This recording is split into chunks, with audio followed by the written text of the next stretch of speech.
It's really hard. To be honest, I still find it one of the most challenging aspects, and that's with all of my personal experience and now all of my training. When I have a doctor's appointment, it's still one of the most challenging aspects is to advocate for yourself within that appointment, especially, as you say, whether it's implicit or explicit dismissal.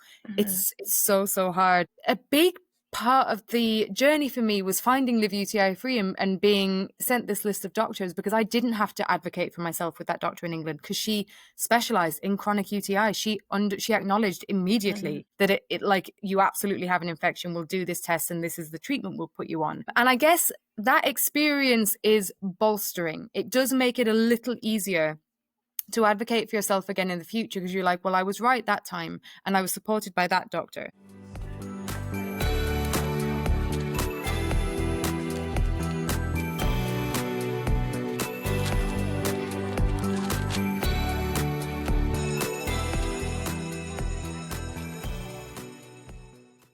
What's up, ladies? Welcome to the Health Class She Deserves, where we talk all about women's health and bodies, how to know yourself better, and of course, our personal experiences. I'm your host, Autumn Paone, and today we are talking about an extremely relatable topic, UTIs. Most of us have been there before, and if you haven't, I guarantee you have a friend who has, so make sure you send this episode over to them, because we have so much info coming your way on bladder health, pelvic health, self-advocacy, chronic illness, and more.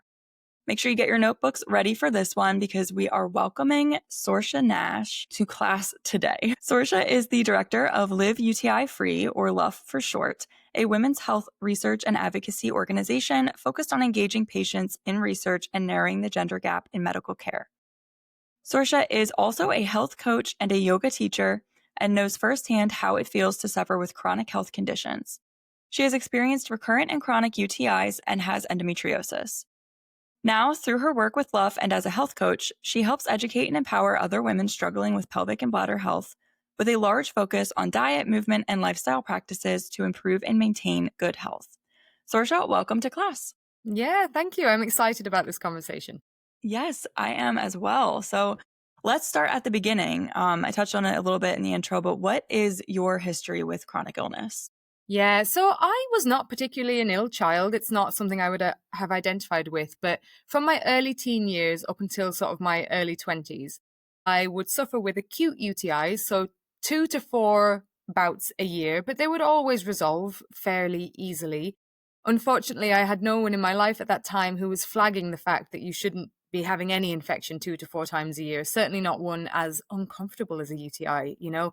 I'm sure if you've had one yourself, you know, like that acute UTI it's pretty full on. You're not going to school and going to work and getting things done. You are just dealing with your health in that moment in time. So I used to sort of struggle with those 2 to 4 times a year, but around that, the rest of my health, other than having painful periods, there weren't any other particular, like, you know, red flags. Painful periods from the moment I started my periods, that was always kind of, but again, I didn't really have anyone in my life saying, "Ooh, this seems abnormal." It's just kind of very much the attitude of, that's totally normal, carry on, take your painkillers, you know? So I had those two things, but other than that, I wasn't a sickly child or a teenager. And then I think I was maybe 24 years old when I started developing UTI symptoms that never went away. They didn't respond to my usual regime and they just kind of lingered. They weren't really extreme, at least not at first, but they were just there all the time and they were irritating and they were annoying. But I just started a new job and I was also looking after my brother. He lived with me. So I kind of pushed them to the back of my mind. I did the things that I usually did that helped with UTIs. And it, you know, several weeks in, I was like, okay, well, this isn't going away and this is not normal. This is not my normal experience. So I went to my doctor, had the standard urine culture and the dipstick test in the doctor's surgery. That came up as showing that I had an infection. I got the standard 3 days of antibiotics. That did nothing. And my doctor was kind of like, well, that's all I can do. So I'll put you on the waiting list for a urologist. See you later. And the waiting list was 3.5 years long. So I went home and was like, okay. And at that point as well, the UTI symptoms were starting to become more extreme. They'd started out quite mild, just kind of a bit inconvenient. But as the weeks went on and the infection progressed, it was becoming more and more extreme, my symptoms. So I was sent home and went, okay, well, I guess it's Dr. Google. Yep. So you're Googling and you're learning and you're reading. I came across D-Manos at that point, so I incorporated D-Manos into my routine, but it was through Googling that I found Live UTI Free. And I contacted them, and Melissa, the founder, wrote back to me. She was really kind, really compassionate, and she sent me a list of doctors. There were no doctors in Ireland where I live that deal with chronic UTI, but there are doctors in England. So she sent me a list of those clinicians. I found one that I liked, made an appointment to go over and see them, and that was the catalyst in getting better. That changed the trajectory of my health. But if it wasn't for Live UTI Free, if I hadn't found the name of that doctor, it's quite scary to think about the position I would have been left in over here. It would have been 3.5 years of an infection getting worse and worse and worse, and my life being more and more impacted. So yeah, and then through that doctor and through other scans, they started going, looks like you might have endometriosis. So Okay. yeah, That is crazy. 3.5 years for like an infection, like that can be dangerous. And absolutely. yeah, like UTIs can develop into, like, it could go to your bladder, to your kidneys, right? Like it It can. can also, I actually just attended a really interesting event in Dublin, in Ireland, on antimicrobial resistance and sepsis. And all sorts of infections can progress into sepsis, but UTIs are one of those infections. I've also known other women in the patient advocacy UTI space who've developed sepsis from having a urinary tract infection. So this is serious, serious stuff. But I always feel that because UTIs and other female health issues have been so normalized, they're not taken seriously. When, as you say, it's very serious. Any infection shouldn't be left for 3.5 years. Definitely not. I can't imagine that. And not to mention just the quality of life in that time. Absolutely. It would have just been getting worse and worse. Like anyone who's had UTI, and I do feel like a lot of women and girls have had UTIs at some point in Yeah. their life. Yeah. It is so, so, so uncomfortable. And like you said, like for some women with acute UTIs dealing with those symptoms, like you can't go to work. It's not just pain when you're peeing. Like Yeah. it's just pain Yeah. always. So is it Exactly. connected to your endometriosis then, or are they two separate things? Well, I guess, I mean, like, it's really hard to get a definitive answer on that. So I Yeah. also have a clinical diagnosis of endometriosis, not a surgical diagnosis. I haven't had a laparoscopy. They've used imaging, they've seen it on imaging, but, obviously until you have a laparoscopy, they say nothing can be 100% certain. But we're fairly convinced that I've got Hmm. endometriosis. Now, bladder symptoms are really common in women with endometriosis. There can be endometrial deposits on the bladder. There's also just localized inflammation in the pelvis and systemic inflammation in the body, lowered immunity. All of these things can contribute to bladder symptoms and bladder infections. But I know that for me at that point, as I say, when I went to the doctor in England, she used a more advanced urine culture test. And she did find that I had a polymicrobial infection. So that's more than one bacteria causing the problem. So I absolutely had an infection initially. Now I was put on quite a lengthy regime of antibiotics and urinary sterilizers. And I would absolutely not identify as having an infection anymore. But I do still have bladder symptoms, and those are quite clearly linked to endometriosis. Like I say, the inflammation, the lowered immunity, and also I would think the hypertonic pelvic floor that's often found in women with endo. So yeah. Yeah, absolutely. It really does affect everything, Yeah. everything completely. I made a TikTok not that long ago about how I didn't realize that, like, waking up in the morning having to pee so bad that my bladder like hurt Mm. was not normal.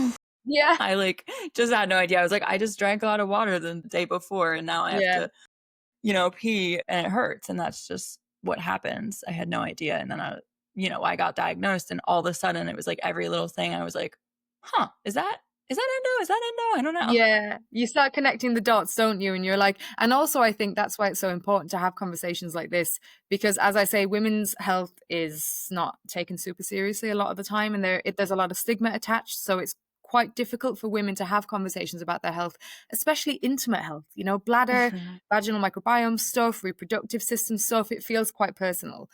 But if you don't have those conversations and people are not raising awareness, then you don't know what's normal. Like I say, for me, I had debilitating period pain. Like I couldn't be in school.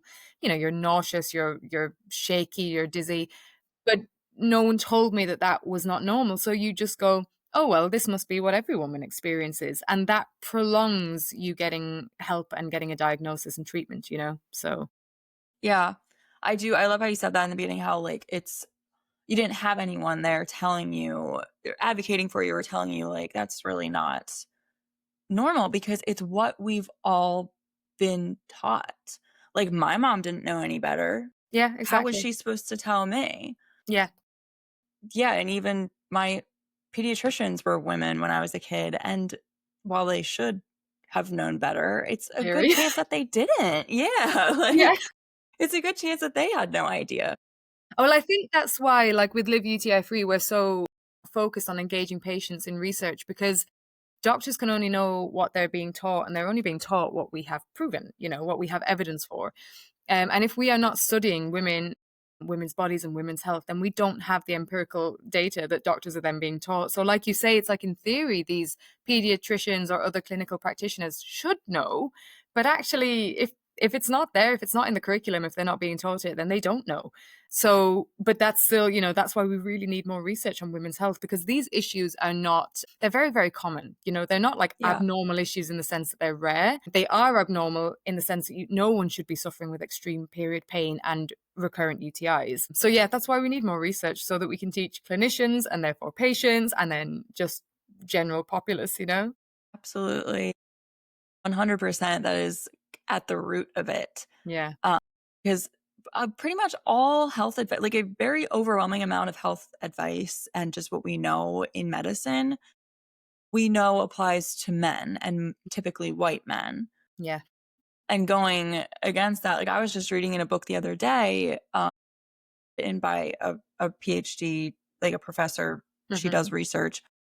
And she was saying how it is almost, it's like looked down upon in the research community to look at sex differences and say this applies to this group of people, but it does something different in this group of people because it's Mm. like less likely to get published then, Okay. Yeah. because of like they're like it's less applicable to a wider Yeah. population.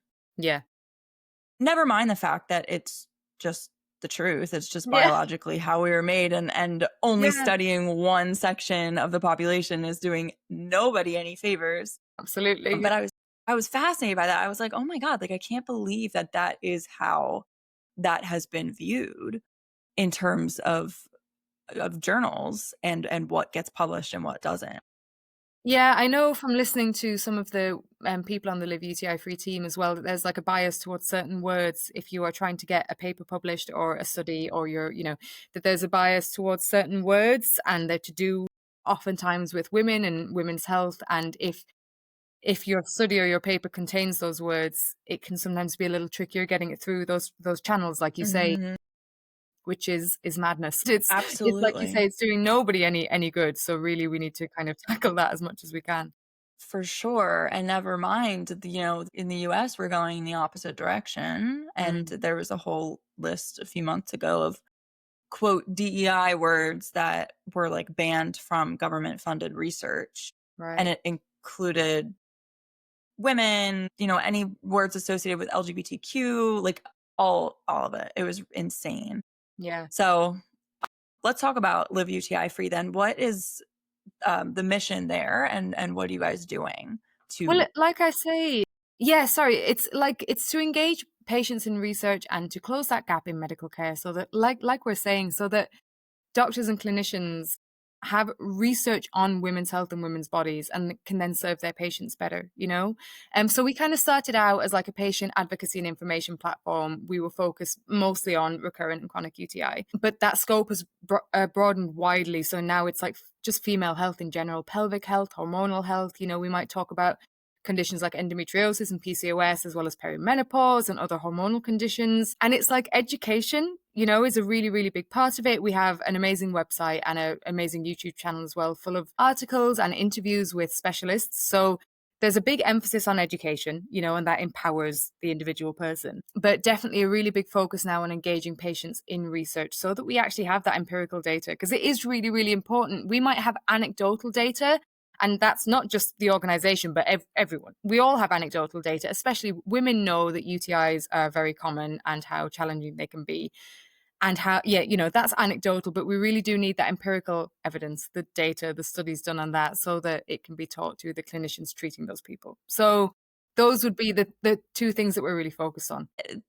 When it comes to prevention for Mhm. UTIs, because that's a big part of it, right? Is not just treating them, but also preventing it. What are like the key things that you think all women need to know about their pelvic and bladder health and how to prevent infection in the first place? Yeah, this is a tricky one because there are some, I would say any woman who's suffered with recurrent UTIs as well has probably been told several things in a doctor's visit, things like wiping from front to back after you use the toilet and cleaning your hands. These things are important. I think hygiene especially, and that includes your partner. I think it's really, really important that your partner is on the same page as you and understands that their body, the microbiome on their skin and in their intimate area interacts with your microbiome and can increase the chance of infection. So hygiene, everyone washing their hands and washing their body and making sure they're clean, super important. But I think what's really tricky for a lot of women is that a lot of women are already observing these habits, are wiping front to back and are keeping clean, and their partners are doing the same. So a lot of the standard tips that you often hear to prevent UTI feel sometimes patronizing. So it's this funny line between needing to say them because they are super valuable, for anyone who hasn't heard of things like that before, but also not wanting to patronize women that are like, I do all of these things and I am, because sometimes the biology of a particular person, like for myself, I was doing those things and I was still susceptible to UTIs. And like you asked earlier, potentially there was something to do with the endometriosis happening at that stage in my life already. We'll never know. But when you're already doing those things, it's a little bit tricky. But as I say, whenever I'm asked that question, I do talk about things like that. Wiping front to back and hygiene is a really, really big one, and including your partner in that. So being on the same page with your partner. And then it gets a little kind of murkier and a little bit more individualized, because when you're looking at it from a health perspective, you have to look at supporting immune health, which means supporting gut health. 80% of your immune cells are housed in your gut. So if you want to boost your body's immunity, you have to look after gut health. And then it's also things like anti-inflammatory nutrition and lifestyle practices, because the more inflamed your body is, the more activated your immune system is. And if that's happening on a chronic level, as in the case of someone with endometriosis, your immune system is not functioning optimally, so you'll be more susceptible to infection. So like in a nutshell, if I had to give like non-individualized advice, I would say things like eating lots of anti-inflammatory foods. So that's omega-3 fatty acids from like fatty fish and chia seeds, hemp seeds, flax seeds, walnuts. Antioxidants. So berries are a great source of antioxidants. They're also one of the lowest sugar fruits and they're usually super tasty, So lots of berries for your antioxidants, but just fruit and veg in general. And then looking after gut health. So you need to increase the fiber that you're eating. So that's plant foods, and even like gut supporting foods like bone broth. So if you can have a cup of bone broth, or you make other foods like maybe soups or stews with bone broth, that can be really useful as well. And then the other one that I like to talk about, but again, it's quite a large topic, is nervous system regulation. And it can feel a little, I think, woo-woo to people. It's like, oh, what's that got to do with my physical health, how I feel? But like mental and emotional health has a direct feedback loop on your physical health. When you are stressed, struggling, anxious, fearful, sad, especially if these are chronic, if this is an ongoing experience that you have in your life, that is signaling to your body that you are in danger. And physical things are then happening. Stress hormones are being produced. Certain systems in the body, like your digestive system and your reproductive system and your immune system, are kind of being put on sleep mode because they're not needed. Your body doesn't think they're needed immediately. So a really, really big part of like managing your susceptibility to infection is nutrition, but nervous system regulation as well. So yeah, it's a lot though. Yeah, no, but I think that it makes it pretty actionable for people then to pick something that like speaks to that. Like when it's such a broad kind of answer, Yes. can like what resonates with you? What's the easiest thing for you to introduce into your life? Like you said, like berries, super easy. If you're not eating berries that often, maybe start getting some more. Yeah. And they are, I don't know about in Ireland, but they're wildly expensive right now in the United States. This is the tricky thing. But like you say, I like that you pointed that out, because oftentimes when I'm speaking to people about holistic health stuff, and I'm reeling off lists of things that they can do, I know that it can sound really overwhelming at first, but actually what I always want to remind people of is that it means you have lots of options. But like you say, because like buying good, healthy, and especially organic food is not accessible for everyone. But there are different foods that you can focus on. If you can't do berries, you can do green cruciferous veg, really, really good for you. And it's like if you're struggling with food, maybe you can look at some nervous system stuff. And like I say, always, keeping up with like your hygiene and your partner's hygiene and things like that. So there's a lot of options to choose from. So I hope that lessens some of the overwhelm. Mhm. Yeah, and it's so true they're all so interconnected. Like you say, like some people think that the nervous system stuff is a little woo-woo, but it's really not. Yeah, We do have like Western scientific data to back up these things. We also just have like millennia of just ancient wisdom absolutely. from Eastern knowledge, from indigenous groups. Those are the things we really need to be listening to because your if your nervous system is dysregulated, and when we say nervous system, like just, for people listening who maybe are confused by that term, your central nervous system is your brain and your spine. And then you have a peripheral nervous system that, goes out into the rest of your body as well. But that's essentially controlling everything in your body. Your nervous system is command center. You cannot breathe without it. You cannot think without it. Like if you don't have a nervous system, you're not alive. Yeah. So to say that a dysregulated nervous system won't cause physical symptoms is Mm. completely illogical, if you ask me. So I love that you include that in your work as well, because with any ailment, your nervous system is a very key part Yeah. to healing. Yeah, because you can find the two things can happen, right? A history of trauma in childhood or otherwise is associated with an increased risk of chronic health diseases. But also, living with a chronic health condition will kind of, feed into your trauma and your nervous system dysregulation because it's painful, it's uncomfortable. You're not getting the help that you need. Oftentimes you're having to give up certain things or adjust your life to make way for your illness. So that's also kind of traumatizing. So either or, whether you identify or not with having a history of, trauma, or whether you're just really struggling right now with something in your life or a chronic health condition, either way, that is a feedback loop in your body. Like you say, that nervous system, the central and the peripheral nervous system is feeding back to each other all the time about whether you're safe, whether you're not, whether you're balanced, whether you're not. So, and yeah, that's affecting your physical health. So it's so, so important. And I know I have lived experience of that. And technically, the couple of years before I developed the chronic UTI, I'd had a really, really stressful, turbulent time in my own life. And then I developed this chronic condition. And then the endo symptoms really ramped up from that moment on as well. And it's like I could see a direct correlation between my levels of emotional stress, which had peaked and then had not come down for several years. And I also know that, I've done a lot in my own life to sort of support my health, a lot of food and diet related stuff, a lot of movement stuff, but huge amounts of nervous system regulation, yoga, mindfulness, breath work, therapy, and all of these things. I mean, no one thing is responsible for, the way that I feel, but they're all combined have really, really supported my health over the last few years. So yeah. For someone listening who has never like dabbled in nervous system regulation or maybe never even heard of it, what is because a lot of those things can be free and done at home. So what is your like favorite? I know you mentioned yoga, but anything like more specific or any other modalities that you really find like very effective? I love, like you said, nervous system regulation is so amazing because a lot of the time, like you say, if people have heard of it but they don't really know what it is, they jump to like expensive therapy and like expensive hour-long breath work classes, and it's like you do not need. In fact, I would recommend not jumping in at the deep end with hour-long breath work classes. Go to Mhm. therapy if you can, but don't Yeah. start with like hour-long breath work classes. It's overwhelming. Like you said, what's amazing about so many nervous system regulation tools is that you can do them at home. They are free and they can be done within 5 or 10 minutes. And my two favorite, so obviously I'm biased, I'm a yoga teacher. I love yoga. But my two favorite would be yoga and breath work. And when I say breath work, I don't mean those long classes where you're in a circle with loads of people you've never met and you're doing something really intense.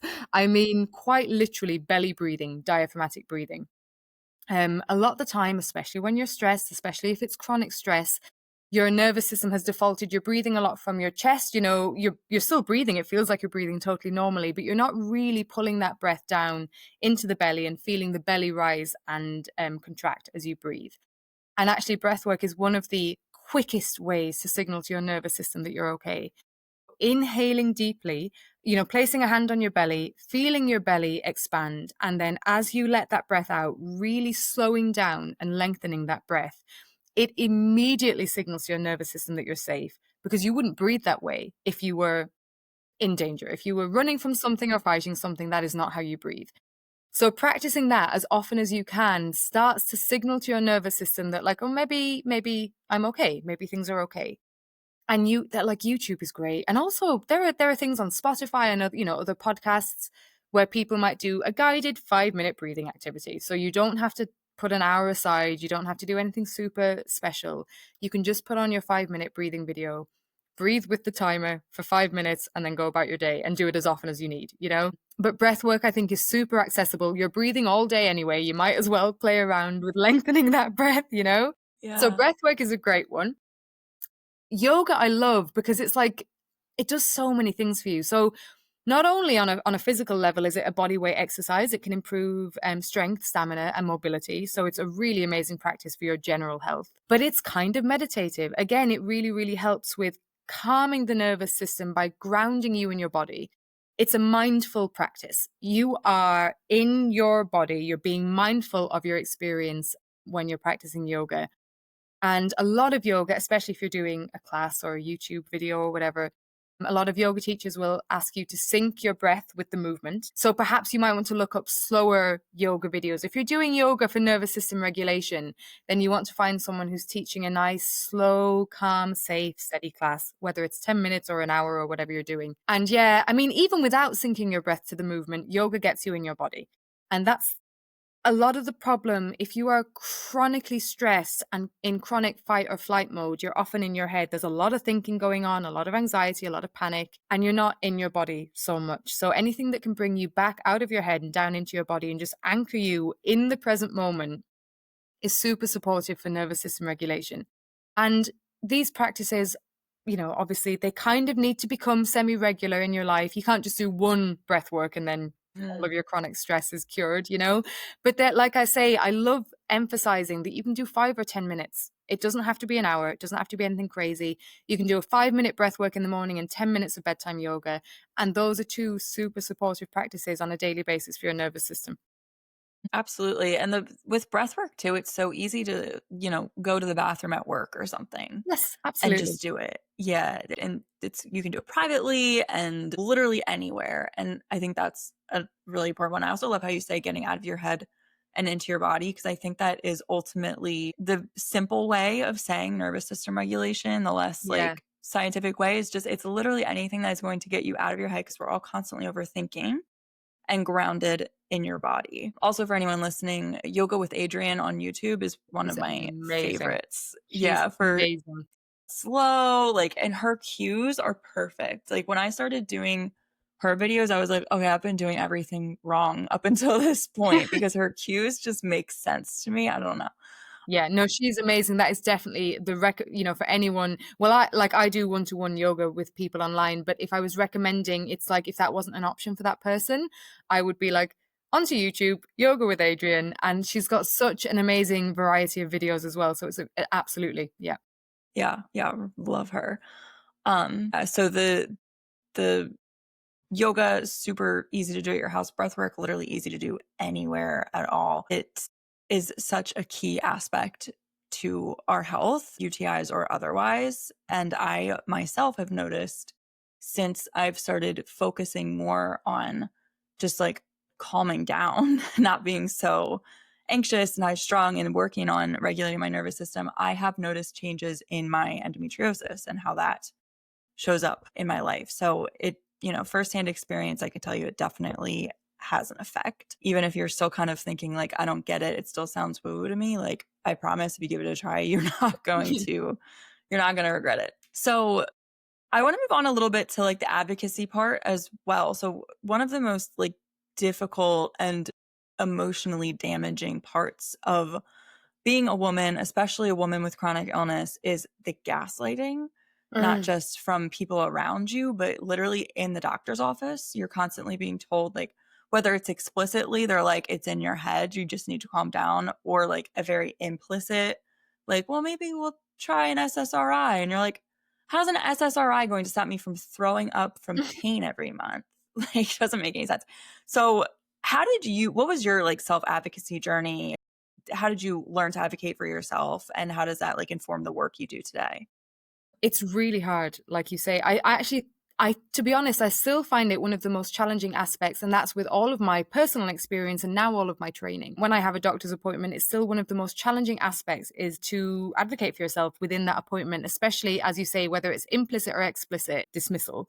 It's so, so hard. And I think for me, early on, I suppose a big part of the journey for me was finding Live UTI Free and being sent this list of doctors, because I didn't have to advocate for myself with that doctor in England, because she specialized in chronic UTI. She acknowledged immediately that it like, you absolutely have an infection, we'll do this test and this is the treatment we'll put you on. And I guess that experience is bolstering. It does make it a little easier to advocate for yourself again in the future, because you're like, well, I was right that time and I was supported by that doctor.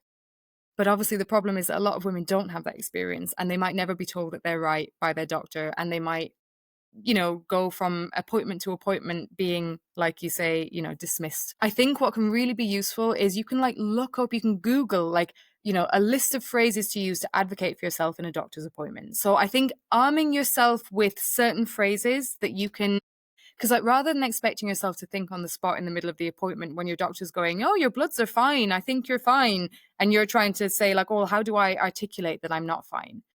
Having a little list that you've looked at before, maybe you've got one or two of those sentences in the notes app on your phone or written down, and you can, you don't have to think on the spot when you're feeling panicked. You can look down at your notes and say, well, this condition is affecting my day-to-day life. It's quite severe. I'd like you to why you're not taking this any further, or why you don't think these tests are necessary, or so I think that that's really important. I mean, I don't know what the healthcare system is like in America. If you can have someone supportive, a loving family member in there with you who can help advocate for you, that can be really useful. But again, not always accessible for people. Something that I say a lot, say it all the time, and I say it with my clients, and it takes practice, but it's really, really important, is reminding them that they know their body best. Nobody else in this world knows your body better than you, regardless of what qualification they may or may not have. You know your body best. You know what your baseline is. You know when you're not on your baseline, and you know when you're experiencing pain, and that's not in your head. Endometriosis is such a classic one. A lot of women, that pain is often dismissed or gaslit, and it's like, that is not in your head.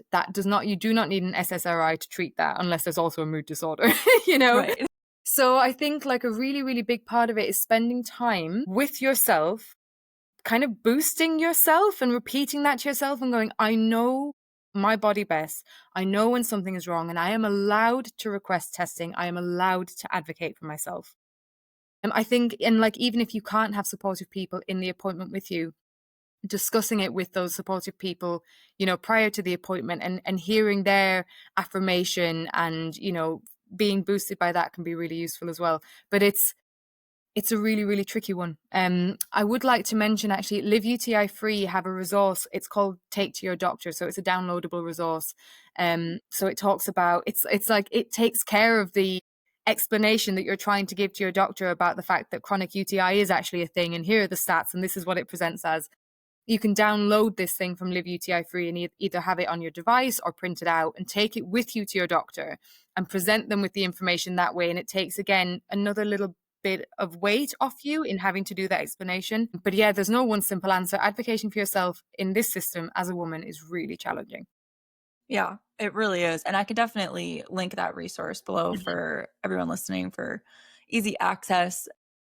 That's something I always, even just with my symptoms, I'll have to put them in a note or something before I go to a doctor's office, because I'm I always forget something that I feel is important, and I forget to say it when I'm there because I'm just I don't know, it's myself out over it. And it's so unfortunate that we have to be so vigilant about it. But unfortunately, women's health conditions, the patient knows more than the doctor. Yeah. But I think what you said there is great, actually. That's a really great suggestion. It's to have a comprehensive, just write down a summary of your experience and your symptoms and how they're affecting your life. Because like you say, when you're in the appointment, in the moment, especially if you're with a clinician who's saying, no, you seem fine. It's really, really hard. You're kind of going, well, I know I'm not fine, but but why was that again? And what was the symptom that was really bothering me? Whereas if you have it written or again in the notes app on your phone, it's it takes that weight off you in the appointment, and you can clearly verbalize then, these are my symptoms. This is the way it's disrupting my life. This is what I can no longer do. And it's harder again for the doctor to dismiss you because Yeah. it's so coherent, rather than Yeah. you sitting there going, oh, well, I just, like Yeah. Yeah. it's more You get coherent and it's flustered. harder for them to dismiss. For sure. And I also love what you say about like asking them to mark down. Like that's my favorite. I don't remember where I heard that. It Yeah. was somewhere online a couple years ago. Somebody said if your doctor's dismissing you, refusing further testing, refusing a referral, whatever, what you say to them is, I would like you to write down in my chart what you are, denying and why you're denying it. And I want that on record. And a lot of times they'll kind of be like, okay, whatever, like here, because they won't, they want to cover their ass. Like Right. that would be bad. It really, that comes down to ego ultimately, which I Yeah. think then is a whole other issue of this just rampant unchecked bias in the medical system. It's such a complex topic, honestly, It but is. I love those I love those tips because it really has to do with preparation. Make sure you're prepared, do your research ahead of time, make sure you have your concerns written down because also just as a woman, whether the person knows they're doing this or not, a lot of times we kind of subconsciously write women off when any Mm. sort of emotion shows. And so for me personally, if I'm getting like flustered or frustrated in a situation, I'll get emotional. I Yes. just can't help it. If I get frustrated, like I will cry more often when I'm frustrated than like Yeah. when I'm sad. So, and then that's just a mark against you. They're like, okay, well, she's clearly hysterical. Let me just, give her Xanax or something. And you're like, that's Yeah, not what I it's need. this unconscious bias in the medical community, and that's why we need to keep raising awareness and keep, creating the research and the empirical data because there is this, hopefully it's an unconscious bias for most, Hopefully. clinicians, Yeah. but it is there, and like dismantling that is really, really important. It's a really important part of having women heard at the appointment and not having all of the pressure on them to prove that they're not well, so yeah, it's huge. Yeah, absolutely. When it comes to bladder and pelvic health, what are like really big misconceptions, I guess, that you see in the work that you do, like about women? Because obviously, we've talked about people think that it's common or it's just a Mhm. normal part of being a woman. But are there other aspects to that or other parts of that where you're like, that's just not true, like misinformation, I guess? I think so. A really big part of it is that idea that it's normal, that it's just meant to happen. And so I want to sort of call back to the hygiene thing. And that's what I mean when I say it's a really tricky line to walk. It's important to mention that hygiene is important in intimate health, especially to highlight that it's not just the woman's responsibility, it's the male partner's responsibility as well. But also I think there is a stigma and a misconception that hygiene is the problem. Oh, it's because you are dirty or you have not looked after yourself. And that's super, super damaging. It's undermines women's health, and it also makes it really hard for women to seek help if they feel like they're going to be viewed as dirty. So I think that's a really, really like tricky part of it. And that's definitely a Yeah. misconception. Like it's so, so rare that hygiene or hygiene alone is the only reason that you had that UTI or that, it just doesn't work like that. But I think the most damaging one is the idea that we are taught that, I don't know, being a woman is painful. Pelvic health Right. is, you're going to have pelvic pain, you're going to have painful periods, thrush and UTIs, totally common, totally normal. That narrative is the most disruptive one. It's the most undermining one because it means a lot of women won't seek help for it either because they're like, oh, there's that kind of like stigma around hygiene. There's the fact that it's difficult to talk about your intimate health. Who wants to go to an appointment and talk about their vaginal health or their pelvic health? It's uncomfortable. And then on top of that, there's this idea that, but that's normal anyway, right? Like that's just what happened to women. So I think that's actually the most disruptive part of it is that idea that like, oh, if you are a woman, or you're assigned female at birth, that you're just going to have to experience this. It's just part and parcel of life. And it isn't, or at least it shouldn't be. It is in large part because we don't have the research and the treatments to make sure that it isn't, Right. But yeah, I think those two things are probably the two biggest factors to women seeking treatment apart from anything, and then getting the right treatment, Yeah. You're so right. And I love what you said about the hygiene aspect of it and women kind of being viewed as dirty. And this is something we've seen historically in medicine, that if a woman is having a health problem, or if a man even is having a health problem, it is the woman's fault. Yeah. That is what we've seen throughout history. It's because the woman is dirty and can't control herself, or is a slut. There's just all of these, dirty in the sense of like physically like not clean, and then also in the sense of being too sexually promiscuous by societal standards that makes a woman dirty. And there's these such underlying nuances when it comes to women's health, and how it always kind of leads back to that. So I love how you highlight, obviously hygiene's important. It's important for a lot of things, but Yeah. it is not like if you're getting a UTI once a month, it's probably not because you're dirty, unless you there's literally something else. haven't bathed. Yeah. Right. Like it's definitely something else. And also how, like, because I know I've heard before too online that with bacterial vaginosis, a lot of times if you're getting that recurrently and you're like have the same sexual partner, that it's probably their fault, that they're causing it and that they need to be treated So the also. microbiome, that's exactly it. Like, you have a vaginal microbiome and a penile and a seminal microbiome. So and we've got like a microbiome on our skin and in our mouth and in our gut. Like this is not a strange thing. Everyone's got one, all in all different parts of their body. And your microbiome is interacting with your environment all of the time, with the foods that you eat and the things that you drink and what you're breathing and touching. And obviously if you have a partner and you're being intimate with your partner, then your microbiomes, if you're not using barrier methods, are interacting. Totally normal, totally appropriate, and a totally normal risk factor for passing infection back and forth between each other. And a lot of the time, the male partner can be carrying the bacteria on their skin or in the semen that might be causing issues. You've also got the issue of semen being more alkaline on the pH scale, and the vaginal microbiome, the environment, should be more acidic. So when you introduce something alkaline into an acidic environment, you raise the pH, and that can encourage infections like BV and thrush. So again, all of this stuff, totally normal, and your partner's absolutely part of it. It's not just a female health problem. It's two people interacting, and, but like you say, because of that historical stigma around women's health and it being the woman's, all of the intimate and reproductive health issues are entirely on the woman, then, women are carrying a whole history of that stigma, and it can be really, really hard to seek that help. And also, in that same vein, we're not teaching men or young men or other men that they actually have a part to play in this as well. So I've had conversations with really well-meaning men that are pro women's rights and very respectful men, but didn't know this information. So if they don't know it, they don't know their contribution, and they're not doing anything about it either. So again, awareness, education, it's so important. Exactly. I'm gonna start with my boyfriend when I'm trying to get him to like eat better. And that's what I'm gonna start throwing at him. I'm gonna be like, if you don't eat better, your semen is going to give me BV, and I'm gonna be mad at you. That's gonna be my new excuse. Yeah. We'll change the world one boyfriend at a time. Yes, exactly.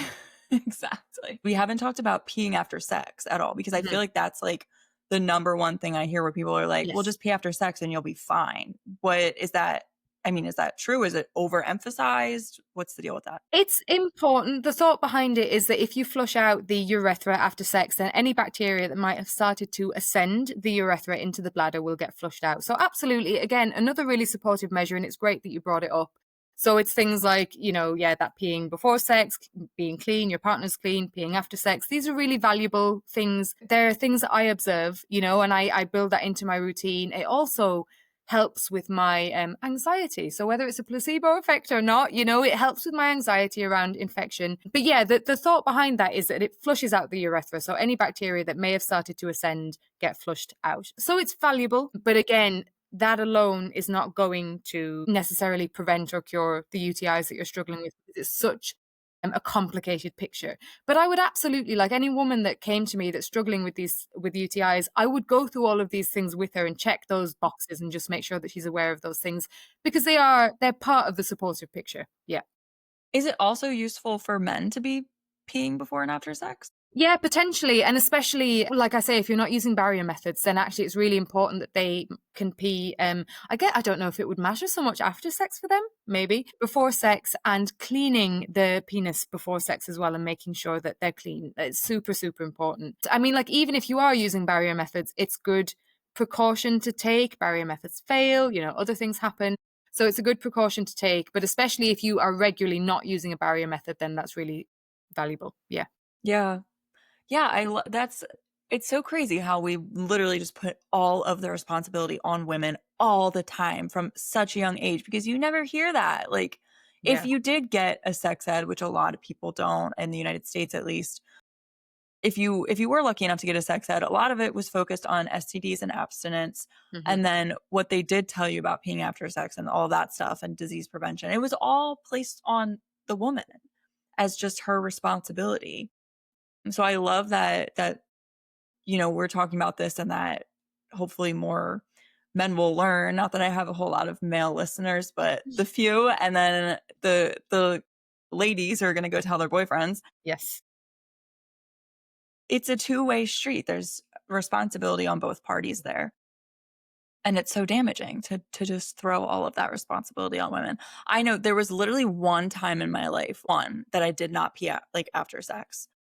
And I got a horrible UTI. And so that was like, I was like, I'm never, ever, ever. And again, like, I don't know if it was a weird coincidence with other things I had going on, or if that literally was what caused it. But I was like, I'm not dealing with this anymore. I also was in Europe and I wasn't coming home for like over a month at that point. And I was like, I can't, like, now I have to navigate a foreign healthcare system. Yeah, God. And yeah, it was a mess. So I was like, never, ever, ever am I ever doing that again. We can cuddle after I go to the bathroom. Yes, absolutely. Exactly.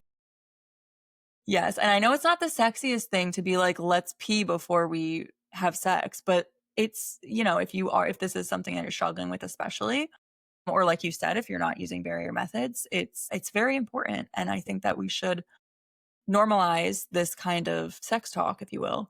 Yeah. I think this Even is if the it's not. problem, isn't it? With, like, when people ask like how tips to prevent UTIs, there are some really valuable and simple things that you can incorporate into your routine, but it's so much more complex than that, because I've known a lot of women now that struggle with either UTIs or thrush. They're super, super common. But I've also known some women that don't struggle at all and don't take any precautions. And for whatever biological reason, that part of their body is super robust. And I mean, that's great for them. Very jealous. Yeah. Like some women, it's just not an issue for them. And maybe, I mean, like, any woman I speak to, I would always recommend these things. But like, some women just don't appear to need to do them. And that's great. But for any woman who is struggling, if you are a woman susceptible to UTIs or vaginal infections, then observing these practices can be really supportive. Yeah, alongside like diet and lifestyle stuff.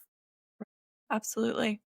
Well, this has been such an amazing conversation. I know that so many people are going to get a lot out of this episode because, like we've said, these are incredibly common issues that women deal with. So I have one last question that I like to ask all of my guests. Mhm. If you could rewrite the health class curriculum that every woman deserves, what would your first lesson be? I think it would be discussing common versus normal. And trying to, I guess, depending on the age range, it would be discussing the menstrual cycle.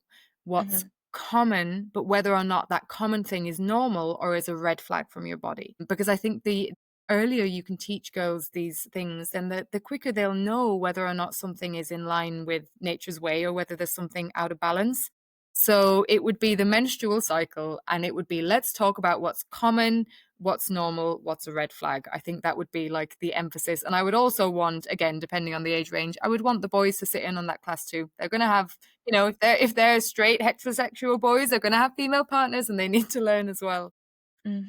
I love that. And I think that's, a big goal of this podcast too, is like, okay, just because something is normalized doesn't mean it actually is normal. And just because all of the women around you are experiencing the same thing also doesn't mean that it's normal. It just means that we've been taught it's normal. So literally nobody is seeking proper care. And you're right. The younger, I think, honestly, I think it's like, I would argue as at a very young age, this needs to be education for boys and girls because it's just a natural biological process. Again, with the dirty, like we have stigmatized it so much. We've labeled women as dirty. We've labeled the menstrual cycle as dirty and menstruation itself as dirty.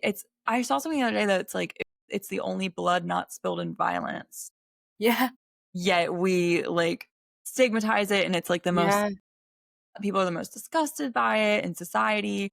And now there's all this research with like the stem cells and how it could actually be like a life-saving thing. Menstrual blood, that's really cool research also that I want to look into more. But yeah, that would be an incredible lesson. I think the world would be a very different place if we had that education sooner, because we